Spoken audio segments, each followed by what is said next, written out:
Hello, welcome back to the channel. In this video I'm going to be servicing this 2015 Volkswagen Scirocco. It's the 2-litre TDi. So let's get started. Now the first thing I like to do is flip through the service history, see what was done last time it was serviced. This was serviced on the 17th of January 2020. Looks like they did a full service. It's had fuel filter, air filter, pollen filter, obviously an oil and filter change. So I did buy all the filters just in case it needed all of them, but it looks like we'll probably get away with an oil and filter. I'll check the air filter, just make sure it's still, serviceable. If it'll do another 12 months or 10,000 miles, then yeah, I'll leave it alone. Pollen filter won't need doing again. Fuel filter won't need doing again. It's only done 12,000 miles since it was last serviced. So that is that. Next, I'm going to be just taking it for a quick 10-minute spin. I like to get the engine warm before I drop the oil, so I'll do that now, and yeah, you'll join me when we've got it jacked up. Right, we're underneath it now, and unlike my BMW, there's no access flap for the sump plug, so you're going to be into some T30s, 3 at the back, T25s along both sides, because we're going to need this under tray off.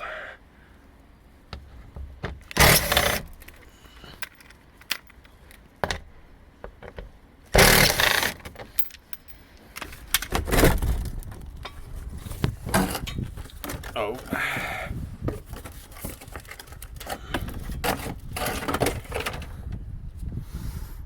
There we go. Obviously while that's off, it gives us a good look at whether there's any coolant leaks, oil leaks or anything anywhere. At a quick inspection this looks fine, but I'll check more in depth, off camera. So 19 on this sump plug, crack that off, let it drain. Whilst it's draining, I'll show you sort of checking over front suspension and whatnot. Now there's quite a distance between the sump plug and that bucket, so I'm expecting a bit of spillage.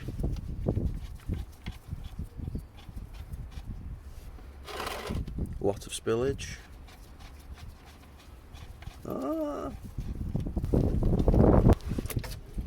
Oof. Just caught it. Oh fuck. Right, yes, so I was going to move away, but I'll probably have to keep my eye on that and move this bucket as that stream of oil works its way towards the edge. Holy fuck. Right then, our oil filter is up there. It is a 32mm.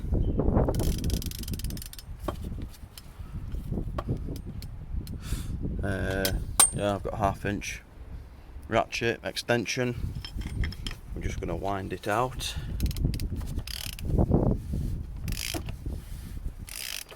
Expect a mess. There is a little drain plug there you could probably undo to start with to save a bit of spillage, but I might get some cardboard and we'll just go for it. Right, new oil filter there. I've cleaned this filter cap out with some brake cleaner. New O-ring on. Let's get it fired in.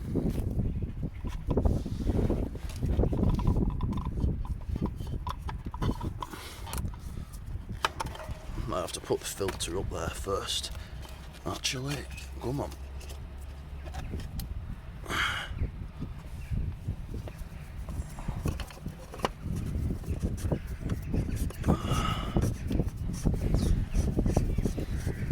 And when you're tightening this up, you don't want to go mental with it. Just a little nip is plenty. and then clean any oil drippage, a bit of brake cleaner.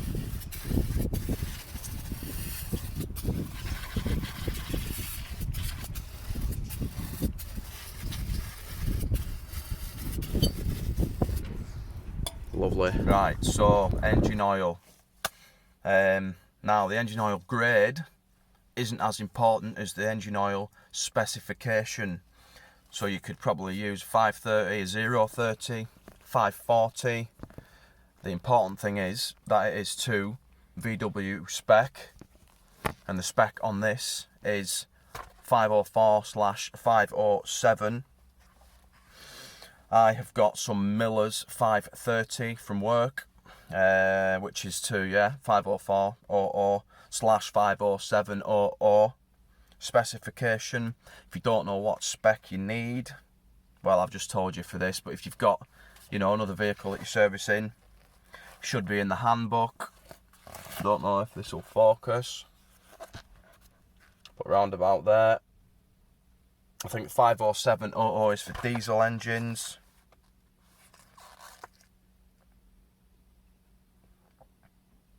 .504/00 is for the petrols. The older specs were 502/00 and 505/00. Not sure on what year they introduced this new spec. Probably when DPFs and that became more compulsory.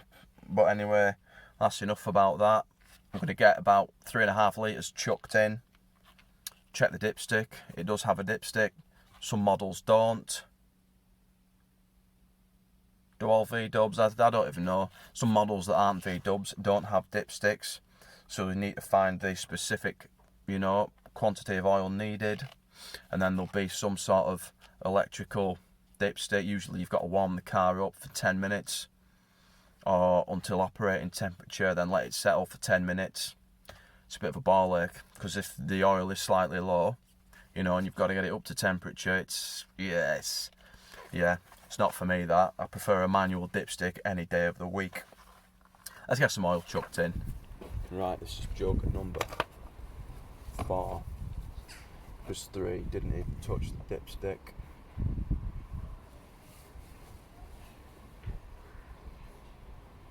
Maybe put half of it in and see where we're at. I'll just go for it all. I don't know. Quite a lot came out actually. We'll go for it all, fuck it. Did I put the sump plug back in? I did.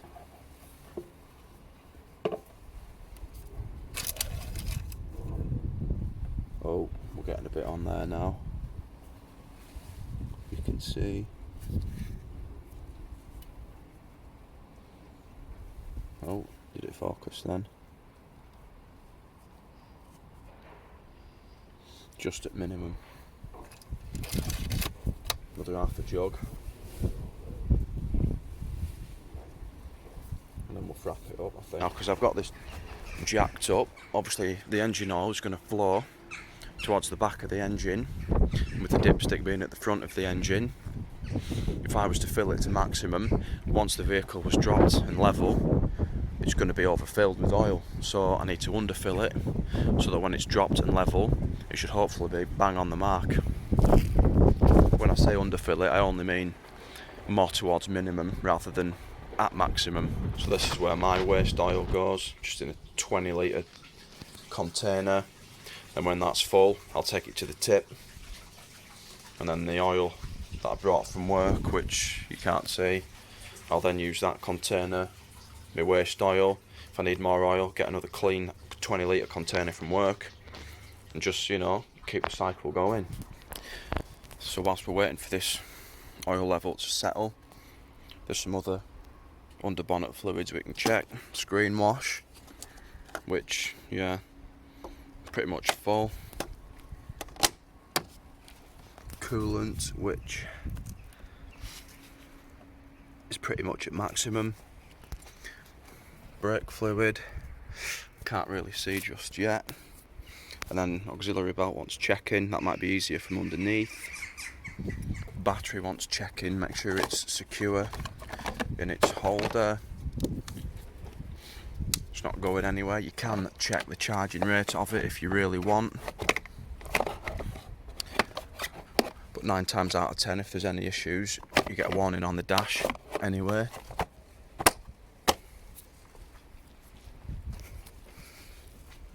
Power steering, I think, is electric on these. So go on then, let's try it. I just have to unplug that connector there. I think there's plenty in there, but brake fluid does absorb water.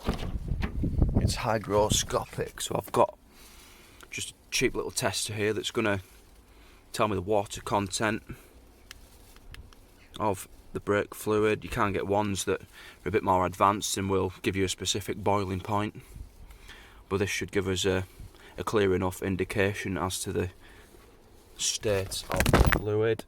Hello, I've just dropped the camera.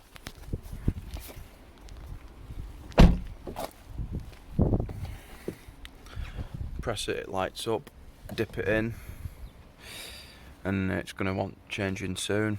Obviously if they're all lit up, there's more than 4% water content in there. Green is probably only going to be suitable for brand new brake fluid.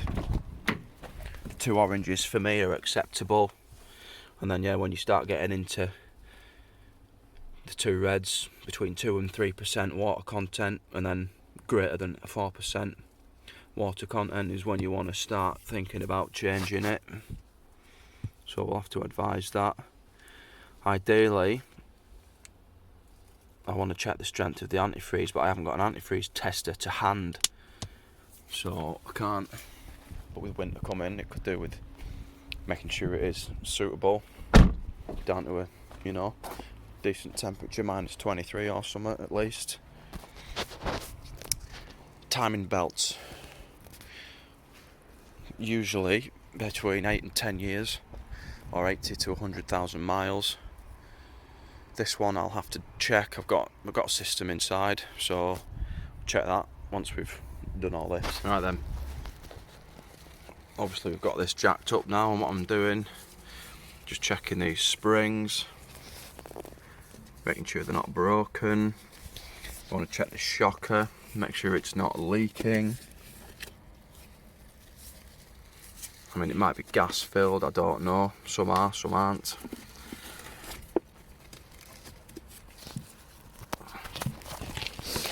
And then through the wheel, I mean, you can take the wheels off if you really want. When you've got alloys like this, you don't really need to, because all we're doing is checking the meat on these pads, and there's about 8 to 10 mil on them, plenty. Check the face of the disc for sort of grooving, scoring, pitting. Make sure there's no excessive lip on the edge. These are serviceable, so I'm happy with that. My tripod's broken, so I can't really show you. I'll try and set some up. So I'm just going to grip the wheel 9 o'clock and 3 o'clock and sort of try and feel any play in it, and then 12 o'clock and 6 o'clock, same again. Nothing in there. When I'm doing this, I want to check for movement in this strut top mount as well. And then we want to just try and spin it up as fast as we can. And we're listening for roughness in the wheel bearing. Nothing on that. I'll do the same for the other side. Same on the back. For now, I'll take you underneath and just show you with the pry bar, see if there's any movement in any bushes or anything. Right then, so I've got a pry bar, a long flathead screwdriver, probably do the same job, a crowbar, probably do the same job, and I'm just going to sort of get in here, give a bit of leverage on it, and just see if there's any movement. There's nothing in that. Same with this back one. Now, these back ones will have a bit more movement in than the front. They're designed to. What you want to look for when you're Obviously stretching the rubbers for any cracking sort of deep in there. If it's starting to crack, it's probably on its way out. And then you can just got to get in at this ball joint, see if you can feel any movement. CV boots, make sure there's no grease leaking out of them. Don't forget the inner one. And then steering rack gaiter, you want to make sure there no splits or anything in them. Up here we've got an anti-roll bar bush. Again, just get your lever in, see whether there's any excessive movement. Can't feel anything in there. While you're under, you can sort of get a look at the inner face of this disc. It is a bit worse than at the outer face, but for me, it's fucking, yeah, if it was mine I wouldn't be changing it. Not till these pads wore out anyway, and there's loads of life in them pads. Yeah, what else? What else? Drop links, make sure there's no movement. Sometimes you can sort of grip and sort of squeeze your hand together, or even sort of get your bar under this end and try and sort of feel for movement in these ball joints. If your dust covers are split on these, it is an MOT fail now. I don't think it was last year, or was it the year before? Same with your bottom ball joint. If your dust covers are split on them, it's an MOT fail. And that is about it. You can check your inner sidewall on the tyre. These, to be honest, are getting pretty close to the limit anyway. Same with the other side.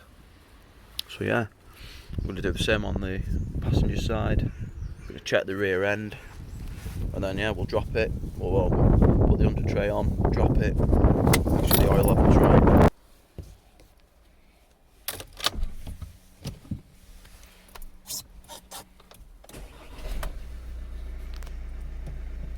Right, I'm happy with the oil level now. One thing I like to do before I put the under tray back on, I'll just let this sit and run for 5 minutes or so, and then before the under tray goes back on, just make sure the filter and the sump plug aren't leaking.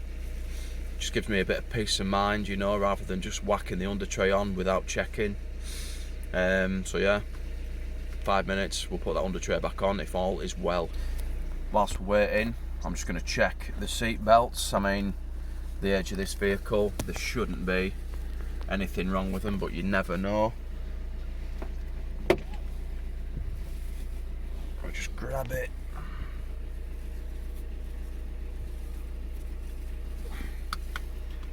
Plug it in. Make sure it's secure in there. Make sure there's no damage to this clasp. Make sure it releases when you press the button. We need to make sure this, retracts as it should, and then just check the length of the belt, the webbing, make sure there's no fraying or cuts in it, or where a dog might have chewed it is probably the most common way they are damaged. And then we need to make sure this clasp releases when there's sort of upward pressure applied. Now if you're in a crash and you end up on your roof, all your body weight is going to be sort of pulling on this seat belt. If it doesn't release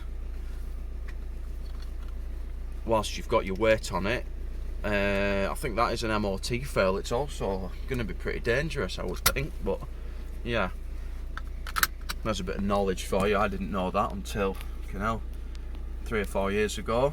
Dave Clegg, don't have any much. Yeah, this one's fine. I'll check other 4 and just check all heater functions, all switches and that work inside. Doors open and close as they should. There's no warnings on the dash that shouldn't be there, just general stuff really. Right, so this has been running for a decent length of time now. Got fuck all from that sump plug, oil filter, nothing dripping off there either, so I'm happy to put this under tray back on. I usually start the bolts by hand before whizzing them in with my little quarter drive gun, but if you haven't got a gun, you don't need to worry about that. That is this service, pretty much complete. It's got the service book to stamp, service light to do, which I think you need diagnostic tool for, but I'll let you know when I do it. You might have noticed I didn't do tyre pressures. This is a mate of mine, well, my mate's missus. He did the tyre pressures a couple of days ago. 36 psi, I think he said. So yeah, I checked the air filter off camera. It was fine for me. Like, best way to think of it, whoever you care about most in your life, your mother, grandmother, daughter, partner, father, brother, yourself, would you be happy fitting that part back to their car for 12 months, 10,000-15,000 miles? Yeah, that air filter is fine for me, like, definitely. So yeah, really just an oil and filter and a bit of an inspection round it. All I found is the front tyres are close to the limit. Near side rear tyre is sort of cracking in the treads, and then I showed you the brake disc. The inner faces of the brake discs are, well, you know, starting to pit, but I think they'll last until the pads wear out and then just do both of them together. There we go, that is the end of this one. Thanks for watching, hopefully it was useful, and we'll see you next time. Bye.